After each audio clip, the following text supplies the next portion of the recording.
The big panic right now is QAnon and the aftermath of QAnon. And in the final chapter of the book, we talk about that. And I have two students right now who are QAnoners, who believe all this stuff is real and believe that there are, dungeons under pizza parlors and stuff like that. And this is not evidence based, so there's kind of really nothing I can say to them that would make them think otherwise. In fact, they've probably already concluded that I am part of the satanic conspiracy by even denying this, right? But we have a chapter and we looked at sort of the claims of QAnon, and a lot of this is coming from movies. So with QAnon, for example, one of the claims was Hillary Clinton is torturing babies or torturing children in satanic ritual and extracting this product called adrenochrome that you can get from frightened children. And this is totally not true. But not only is it not true, it's based on the movie Fear and Loathing in Las Vegas. A very famous movie called Fear and Loathing in Las Vegas, where there's this Satanist giving people adrenochrome and they're hallucinating and so forth.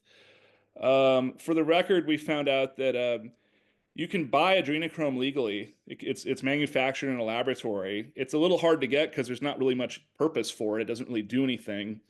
And we also found somebody who tried injecting and smoking and drinking adrenochrome, and he said this doesn't do anything, right? So it's a totally debunked story, but it's based on horror movies, right? There was also Marjorie Taylor Greene published a story that there is sort of a leaked video somewhere on the dark web of Hillary Clinton cutting off a little girl's face and wearing it like a mask. And there was even faked art online purporting to be Hillary Clinton wearing a human face from this video. Well, obviously this was not true, but it's clearly derivative of the Texas Chainsaw Massacre, right? So, with the more that we looked into QAnon, the more we had the image of somebody who seems to just be watching movies for ideas and then thinking, how could I use this to freak out sort of paranoid people for political purposes, right? So this is the big difference between the Satanic Panic in the 80s and the Satanic Panic now, is now it has been weaponized, right? In the 1980s, it was sort of more kind of ad hoc, and people were anxious, and there were economic changes going on that made people inclined to believe stories of Satanism.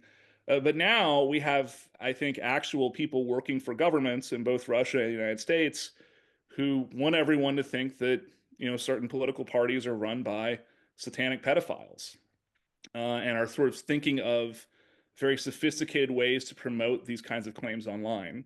So in some ways, this is a lot scarier. We're not seeing daycare workers being arrested for no reason like we did in the 80s, but we are seeing things like January 6th, right, which was a very serious event. It wasn't a rowdy tour of the Capitol. I mean, police were actually very badly hurt, which I think things like QAnon are directly contributed to.